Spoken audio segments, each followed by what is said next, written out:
ఎన్నికలు తరుముకొస్తున్న వేళ ఆంధ్రప్రదేశ్లో 2 ప్రధాన పార్టీల్లో అసంతృప్తులు పార్టీలకు ఝలకిస్తున్నారు. పార్టీలకు గుడ్ బై చెప్పి ప్రత్యర్థి పార్టీల్లో చేరడానికి సిద్ధమవుతున్నారు. ఇలా పార్టీలను వీడిన నేతల వల్ల ఆయా పార్టీలకు నష్టం ఉంటుందా అంటే ఎన్నికలు పూర్తయితే కానీ చెప్పలేమంటున్నారు రాజకీయ పండితులు. ఇటు తెలుగుదేశం అటు వైఎస్ఆర్ కాంగ్రెస్ పార్టీల నాయకత్వాలకు చిన్నా చితకా తలనొప్పులు తప్పడం లేదు. అయితే నాయకత్వాల ఆలోచనలు వేరేలా ఉన్నాయంటున్నారు రాజకీయ పండితులు. కొందరు నేతలు పార్టీకి గుడ్ బై చెప్పినంత మాత్రాన పార్టీకి నష్టం లేదని నాయకత్వాలు ధీమా వ్యక్తం చేస్తున్నాయి. ఏపీలో అధికారంలో ఉన్న వైఎస్ఆర్ కాంగ్రెస్ పార్టీ అధినేత జగన్మోహన్ రెడ్డి నియోజకవర్గాల ఇన్ఛార్జీలను మారుస్తూ పోతున్నారు. అంతేకాదు అసెంబ్లీ, లోక్సభ నియోజకవర్గాల్లో అభ్యర్థులను అటు ఇటు మారుస్తున్నారు. ఇలా మార్చడానికి ఆయన కొన్ని సర్వేల ప్రాతిపదికన నిర్ణయాలు తీసుకుంటున్నారు. వీటితో పాటే సామాజిక సమీకరణాలను దృష్టిలో పెట్టుకుంటున్నారు.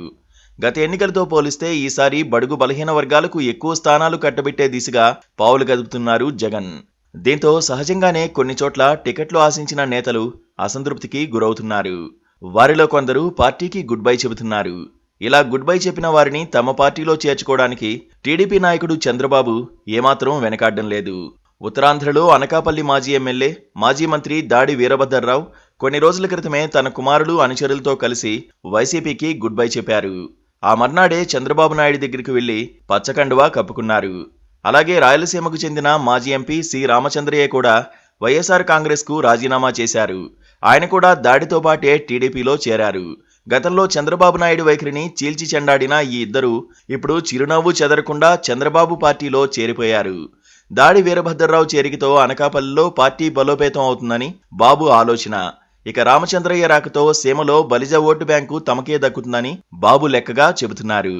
తాజాగా వైఎస్ఆర్ కాంగ్రెస్ పార్టీలో ఈ మధ్యనే చేరిన వెటరన్ క్రికెటర్ అంబటి రాయుడు అనూహ్యంగా పార్టీకి రాజీనామా చేశారు. అంబటి రాయుడు గుంటూరు లోక్సభ స్థానాన్ని ఆశించారు. అయితే పార్టీ నాయకత్వం నుండి సీటుకు హామీ రాకపోవడంతో రాయుడు పార్టీకి గుడ్ బై చెబుతున్నట్లు ట్వీట్ చేశారు.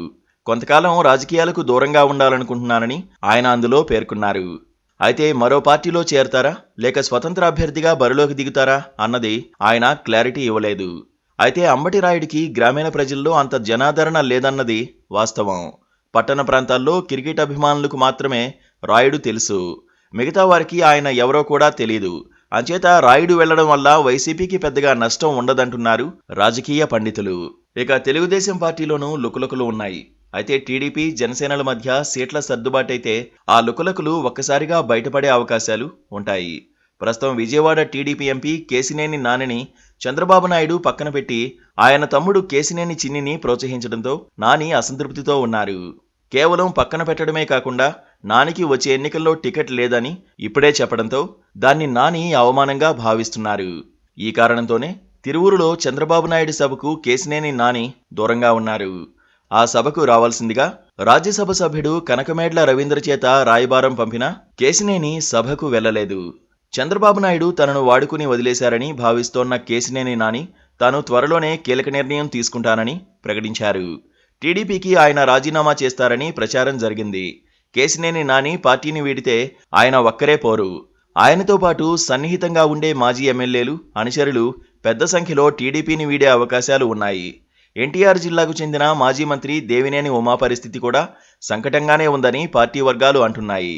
దేవినేని నియోజకవర్గంలో మరో కొత్త అభ్యర్థిని తెరపైకి తీసుకురావడానికి Chandrababu సిద్ధమయ్యారట.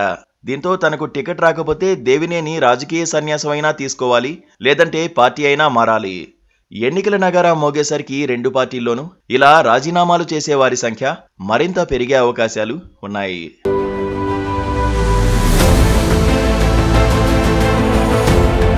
Please subscribe to KTV Telugu. KTV Telugu. KTV Telugu channel.